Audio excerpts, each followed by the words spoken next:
جی السلام علیکم ورحمۃ اللہ وبرکاتہ۔ قتل حسین اصل میں مرگ یزید ہے۔ اسلام زندہ ہوتا ہے ہر کربلا کے بعد، اور وقت یہ ثابت کر چکا کہ قتل حسین اصل میں مرگ یزید ہی ہے، اور وقت یہ بھی ثابت کر چکا کہ اسلام زندہ ہوتا ہے ہر کربلا کے بعد۔ آج اس مسلم امہ، اس برائے نام مسلم امہ کو ایک اور کربلا کا سامنا ہے، اور اس کربلا میں یزیدیت کے سامنے ایران اکیلا ہے۔ اسی لیے کہہ رہا ہوں کہ آج اس برائے نام مسلم امہ کو جتنی حسینیت کی ضرورت ہے اتنی پہلے کبھی نہ تھی۔ 1 مہینے سے زیادہ ہو گیا امریکہ اور اسرائیل کے ایران پر حملوں کو، امریکہ اور اسرائیل کی بلا جواز مسلط کردہ جنگ کو، امریکہ اور اسرائیل کی ننگی جارحیت کو اور وحشت و بربریت کو، ایران کی لازوال بے مثال اور با کمال مزاحمت جاری۔ کیا ہوا ہے آج جنگی میدان میں، کہاں کہاں حملے ہوئے ایران میں، اور ایران نے جوابی وار کہاں کہاں کیے، یہ سب کچھ بتاؤں گا۔ لیکن ان سب سے پہلے اسی جنگ سے متعلقہ چند خبریں، اور پہلی خبر یہ ہے کہ نو کنگز، ہمیں بادشاہ نہیں چاہیے۔ امریکہ میں لاکھوں افراد کا ٹرمپ کے خلاف مظاہرہ۔ امریکی سمجھتے ہیں کہ ہم نے تو ٹرمپ کو ایز اے ڈیموکریٹ صدر، جمہوریت پسند صدر کے طور پر منتخب کیا تھا، لیکن یہ تو بادشاہ بن گیا ہے۔ اور تمام 50 امریکی ریاستوں میں 3200 تقریبات ہوئیں، اور 40 سے 60 لاکھ لوگ سڑکوں پر نکلے ٹرمپ کے خلاف، ٹرمپ کی آمرانہ پالیسیوں کے خلاف۔ امریکہ کے ساتھ یورپ کے شہروں میں بھی مظاہرے ہوئے، مطلب 50 امریکی ریاستوں میں 3200 جگہوں پر 40 سے 60 لاکھ لوگ تیسری مرتبہ نو کنگز کے عنوان کے تحت امریکہ میں لوگ نکلے ہیں۔ یہ تیسری مرتبہ نکلے ہیں، اس سے پہلے 2 مرتبہ نکل چکے ہیں۔ اور ان کا جھنڈا کیا ہوتا ہے، عنوان کیا ہوتا ہے، کس نعرے کے تحت وہ لوگ نکلتے ہیں امریکی اور نکل رہے ہیں صدر ٹرمپ کے خلاف؟ نو کنگز، آپ کی آمرانہ پالیسیاں ہمیں نہیں چاہیے۔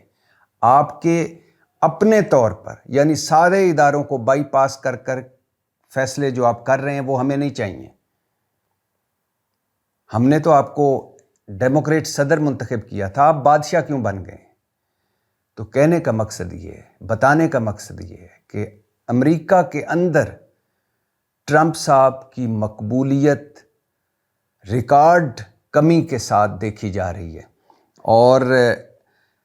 60% ٹرمپ صاحب کی کارکردگی سے 60% امریکی غیر مطمئن ہیں، اور مہنگائی پر تو ٹرمپ صاحب کی کارکردگی کو 70% امریکی عوام نے مسترد کیا ہے۔ اور یہ تیسری مرتبہ لاکھوں کی تعداد میں 50 امریکی ریاستوں میں لوگ نکلے اور کہا کہ مہنگائی زیادہ ہو گئی ہے، آپ کی پالیسیاں ملک کے لیے ٹھیک نہیں ہیں، آپ نے امریکہ کو جنگوں میں دھکیل دیا ہے، آپ بادشاہ بن گئے ہیں، ہمیں آپ منظور نہیں ہیں۔ اور ٹرمپ صاحب کی اس دور صدارت میں اس وقت غیر مقبول ترین، یعنی مقبولیت میں انتہائی کمی ہوئی ہے۔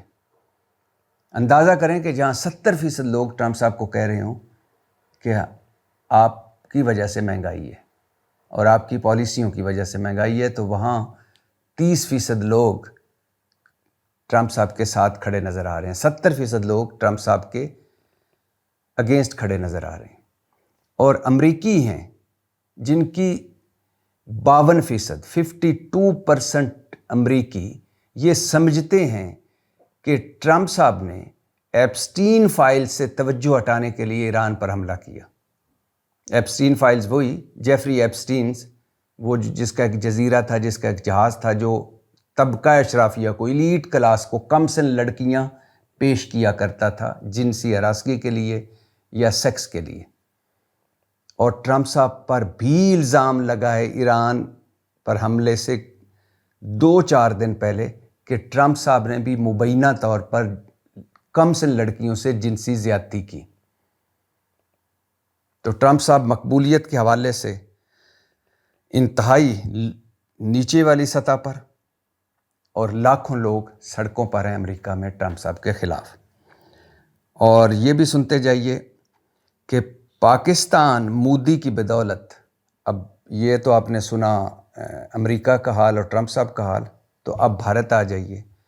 بھارت کے ایک سابقہ وزیر ہیں اور بڑے انٹلیکچوئل بھی ان کو مانا جاتا ہے اور پڑھے لکھے آدمی ہیں۔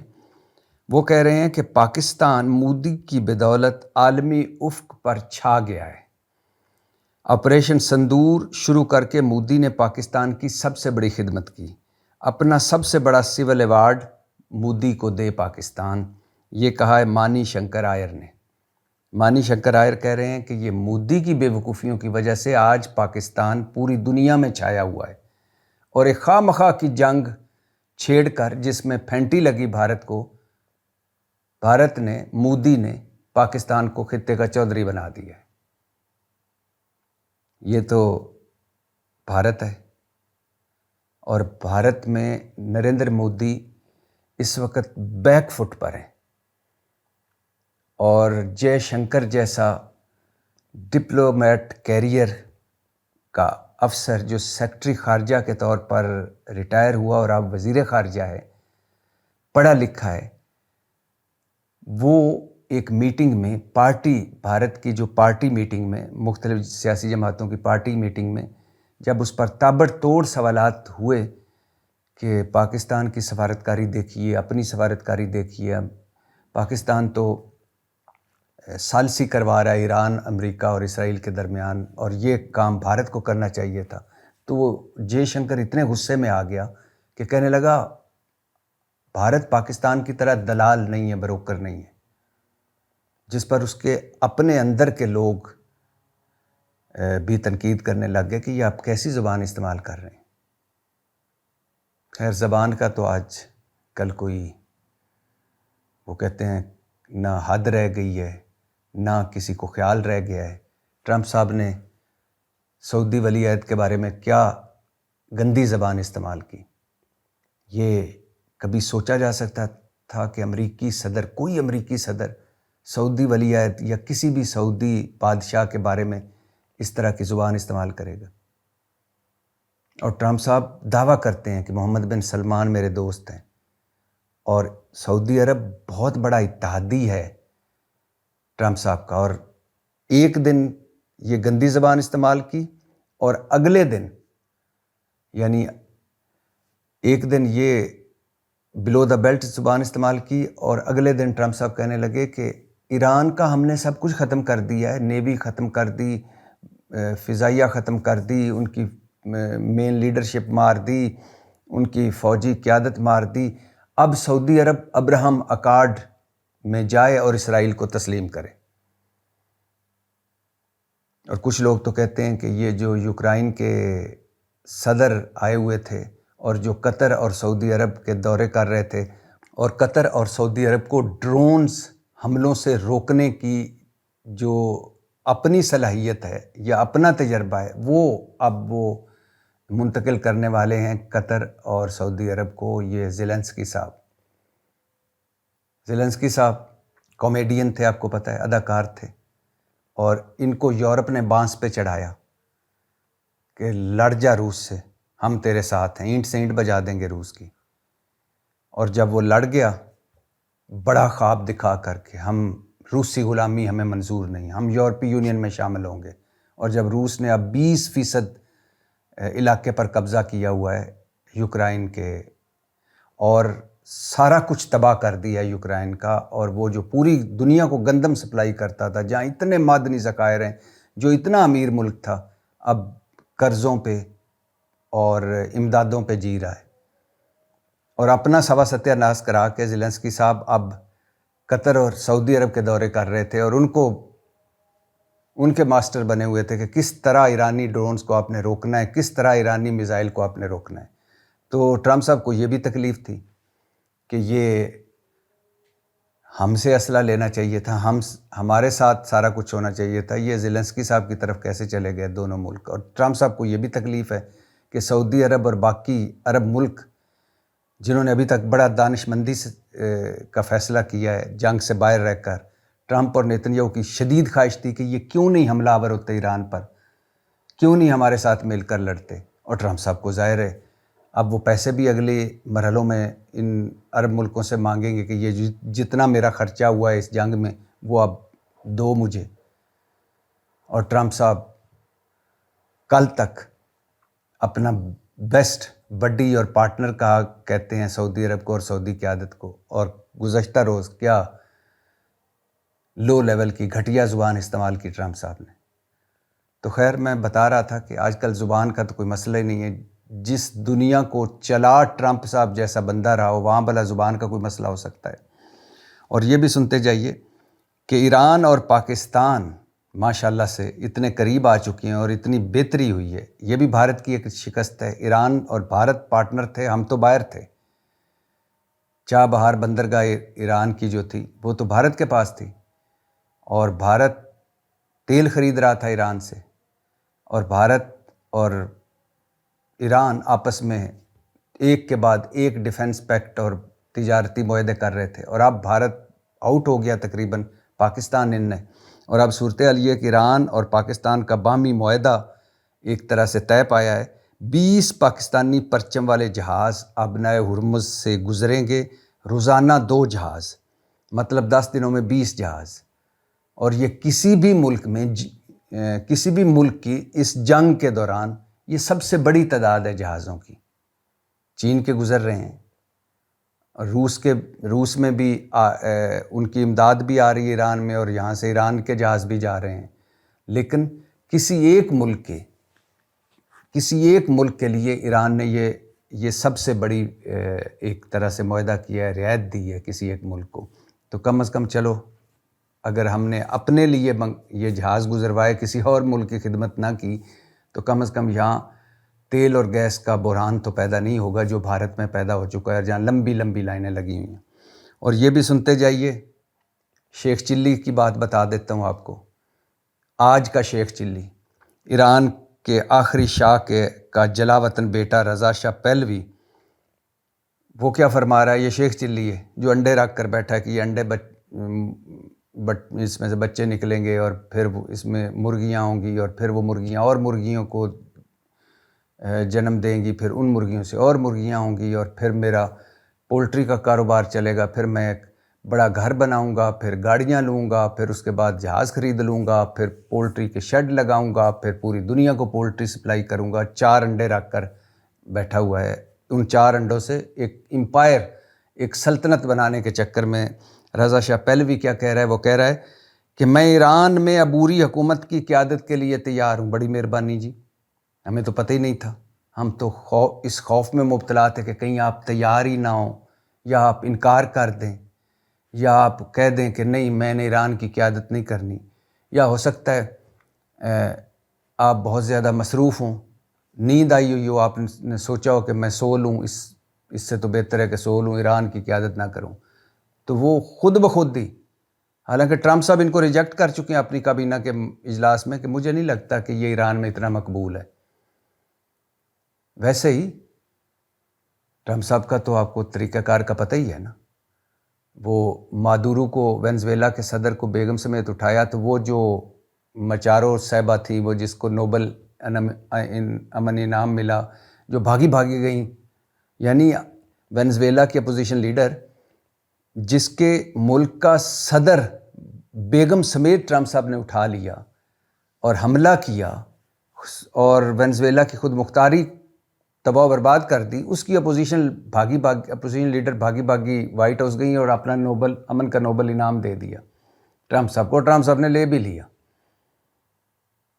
وہ بھی بڑی توقع لگا کر بیٹھی تھی کہ وینزویلا کے صدر مادورو کو جب ہٹائیں گے تو مجھے آگے لائیں گے۔ ٹرمپ کو اپنا ایوارڈ دے کر بھی ٹرمپ صاحب نے ہاتھ نہیں پکڑایا، اور یہاں یہ صاحب کہہ رہے ہیں کہ میں ایران میں عبوری حکومت کی قیادت کے لیے تیار ہوں اور 47 سال میں پہلی دفعہ اپنے ملک جانے کے لیے تیار ہوں۔ ایران امریکہ مرد آباد سے امریکہ زندہ باد کی طرف بڑھ رہا ہے۔ خوابوں کی کوئی حد ہوتی ہے؟ اس وقت اس گھڑی تک تو یہ خواب ہی لگتا ہے کہ یہ صاحب بھی کہیں ایران میں لینڈ کر پائیں گے، یا واقعی ایران میں اب امریکہ زندہ باد کے نعرے لگیں گے۔ کل کا کوئی پتہ نہیں، لیکن ابھی تک اس وقت تک تو یہ صاحب شیخ چلی ہیں۔ اور یہ بھی سنتے جائیے کہ اسلام آباد میں ہوئی بیٹھک ثالثوں کی، پاکستان، مصر، سعودی عرب اور ترکیہ کے وزرائے خارجہ کی بیٹھک ہوئی اسلام آباد میں۔ برستی بارش والے اسلام آباد میں ایک مرتبہ پھر موسم خنکی کی طرف مائل اسلام آباد میں، اور بیٹھک ہوئی اسلام آباد میں، اور چاروں نے سر جوڑ کر بات چیت کی کہ یہ جو ثالثی ہم نے کروانی امریکہ، اسرائیل اور ایران کے درمیان، یہ جو مذاکرات کروانے ہیں، اور یہ جو امریکہ نے 15 شرطیں دی ہیں، اور یہ جو امریکہ کی 15 شرطیں ہیں نا، یہ 2025 میں بھی امریکہ دے چکا ہے ایران کو، لیکن ایران ان کو مسترد کر چکا ہے، اور ایران نے جو جوابی اپنے نکات سامنے رکھے ہیں۔ تو اب آگے کس طرح چلنا ہے اور کس طرح آگے بڑھنا ہے؟ اچھی بات ہے، میں پہلے دن سے کہہ رہا ہوں کہ جنگ بندی ہونی چاہیے، مذاکرات ہونے چاہیے، بات چیت ہونی چاہیے، مسئلہ بات چیت سے ہی حل ہوگا، اور فوری طور پر یہ جو نسل کشی ایک طرح کی ہو رہی ہے ایران میں، یہ جنگ بندی ہونی چاہیے۔ لیکن ایک سوال ہے میرا، ایک سوال آپ نیتن یاہو اور ٹرمپ کو ذہن میں رکھیں، اور پھر میرا یہ سوال سن لیں۔ سوال یہ ہے کہ یہ جو چاروں ثالث ہیں، مصر، ترکیہ، سعودی عرب اور پاکستان، کیا ان میں اتنی طاقت، ان میں اتنی سکت، ان کی اتنی حیثیت، یا ان میں اتنا ان کے پاس اعتماد ہے، یا اتنا انہیں یقین ہے، یا اتنی انہیں امید ہے کہ اگر ایک مرتبہ کوئی معاہدہ ہو جاتا ہے تو اس معاہدے کی خلاف ورزی نہیں کریں گے نیتن یاہو اور ٹرمپ؟ اور ان میں اتنی طاقت ہے ان ثالثوں میں کہ اگر کوئی معاہدہ ہو جاتا ہے تو دوبارہ حملہ آور نہیں ہوں گے ایران پر نیتن یاہو اور ٹرمپ۔ اگر اس بات کی یہ گارنٹی دے دیں تو ثالثی ٹھیک، پھر تو کمال کی ثالثی ہے۔ لیکن اگر کوئی معاہدہ ہو جائے اور اس کے بعد اگلے دن ٹرمپ صاحب اور نیتن یاہو پھر ایران پر حملہ آور ہو جاتے ہیں، معاہدے کی خلاف ورزی کر جاتے ہیں، تو کیا یہ چاروں ملک اس قابل ہیں کہ امریکہ کو کہیں کہ خبردار یہ تم نے کیا کیا؟ نہیں ہے۔ کوشش ان کی بہت اچھی ہے، اور پاکستان کا کردار میں آپ کو بار بار کہہ رہا ہوں کہ اس معاملے میں بہت اچھا رہا ہے، نیوٹرل ثالث کے طور پر، تاکہ مسئلہ حل ہو ایران کا، اور ایران پر زیادہ ظلم نہ ہو، اور عرب ملک خاص طور پر سعودی عرب اور باقی عرب ملک، UAE، قطر، ان کا کردار بھی کمال کا رہا ہے کہ یہ جنگ میں نہیں کودے۔ انہوں نے امریکہ اور نیتن یاہو، ٹرمپ اور نیتن یاہو کی خواہش پوری نہیں کی، لیکن ٹرمپ اور نیتن یاہو کی گارنٹی دینا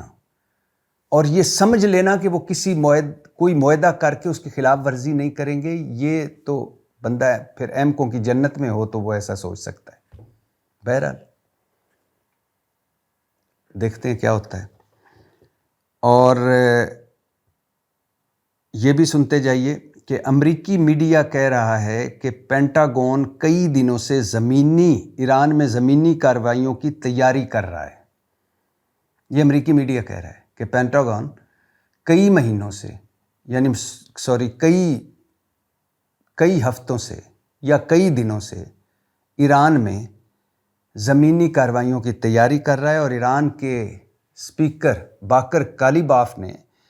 کہا ہے کہ ایرانی مسلح افواج بڑی بے صبری سے امریکی فوجیوں کا انتظار کر رہی ہے۔ ایرانی فوج بڑی بے صبری سے امریکی فوجیوں کا انتظار کر رہی ہے، جلدی آئیں تاکہ دو بدو جنگ لڑی جا سکے۔ اور جب جنگ کی بات ہو رہی ہے تو واپس آ جاتے ہیں جنگ پر۔ ایران کی لازوال، بے مثال اور باکمال مزاحمت جاری ہے۔ ایران کے حملے جاری ہیں اسرائیل پر اور خلیجی ملک میں امریکی اڈوں اور ایئر بیسوں پر۔ گزشتہ 24 گھنٹوں میں ایران نے جتنے حملے متحدہ عرب امارات میں مختلف امریکی ٹھکانوں، ایئر بیسوں اور اڈوں پر کیے، اتنے جنگ سے اب تک کسی ایک دن میں نہیں کیے۔ ابوظہبی میں گلوبل ایلومینیم پلانٹ پر حملہ کیا ایران نے، شدید نقصان پہنچا پلانٹ کو، درجنوں ملازمین زخمی ہوئے، اور 16 بیلسٹک میزائل ہم نے روکے، 12 ڈرونز حملے ہم نے روکے، یہ یو اے ای کہہ رہا ہے۔ کویت میں میزائل مار کر بین الاقوامی ہوائی اڈے کا ریڈار سسٹم تباہ کر دیا ایران نے۔ سعودی عرب پر بھی ڈرونز حملے کیے ایران نے۔ لبنان میں ایک جھڑپ میں اسرائیلی فوجی ہلاک ہوا اور کئی زخمی ہو گئے۔ حوثیوں نے، ایک طرف تو یہ جنگ جاری، دوسری طرف حوثی جو ہیں وہ بھی جنگ میں داخل ہو چکے ہیں، کود چکے ہیں، اور حوثیوں نے اسرائیل پر دوسرا میزائل اور ڈرونز حملہ کیا ہے۔ ایران کے بحرین میں بھی ایلومینیم پلانٹ پر حملے، ایرانی میزائل حملے میں اسرائیلی انڈسٹریل کمپلیکس میں آگ لگ گئی۔ تل ابیب پر ایران نے حملہ کیا، دمونہ پر ایران نے حملہ کیا، اور ایران اور اسرائیل کے وسطی شہر پر ایران نے اسرائیل کے وسطی حصوں پر ایران نے حملہ کیا۔ تل ابیب پر حملہ کیا، دمونہ میں حملہ کیا، اور اسرائیلی انڈسٹریل کمپلیکس پر حملہ کیا، اور تل ابیب ایئرپورٹ پر پھر حملہ کیا ایران نے۔ پاسداران انقلاب نے کہا ہے کہ آج جو حملے اسرائیل پر ہم نے کیے، یہ لبنان میں اسرائیلی حملے میں مرنے والے صحافیوں کی یاد میں کیے ہیں۔ دوسری طرف امریکہ اور اسرائیل کے ایران پر حملے جاری، اور امریکہ اور اسرائیل کے نہ صرف ایران پر حملے جاری ہیں بلکہ اسرائیل نے غزہ اور لبنان پر بھی حملے کیے ہیں۔ اور پاسداران انقلاب نے کہا ہے کہ اب یہ جو حملے ہم پر اسرائیل کر رہا ہے، یہ ہمارے اب فوجی اہداف پہ نہیں کر رہا، عسکری اہداف پہ نہیں کر رہا، بلکہ یہ ہماری سویلین آبادی کو اور سویلین عمارتوں کو ٹارگٹ کر رہا ہے۔ اور اس کی ایک تازہ ترین مثال میں آپ کے سامنے رکھتا ہوں کہ گزشتہ روز اسرائیل نے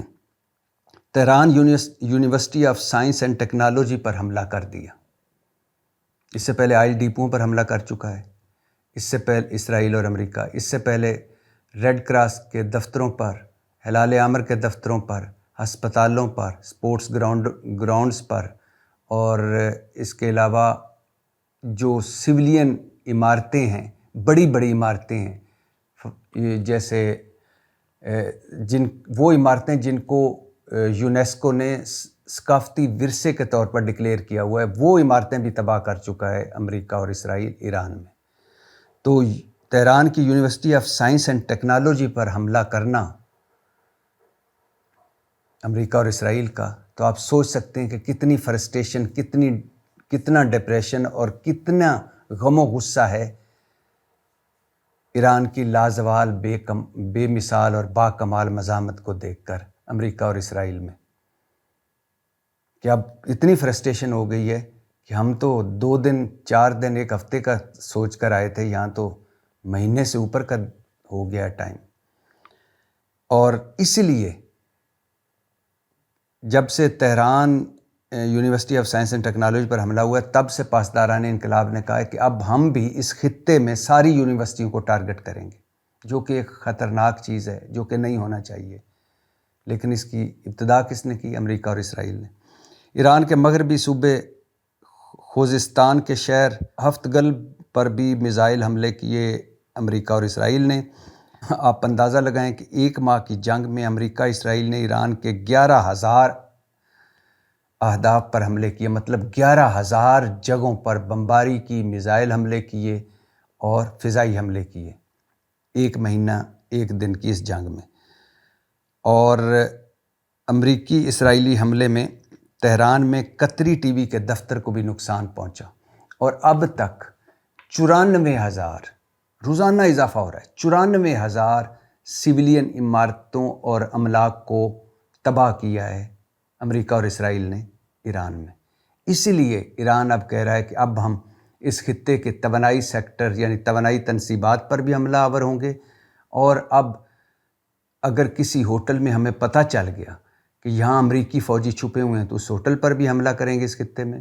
اور اب ہم ساری یونیورسٹیوں کو ٹارگٹ کریں گے، اور خاص طور پر مغربی یونیورسٹیاں جو ان عرب ملکوں میں کھلی ہوئی ہیں۔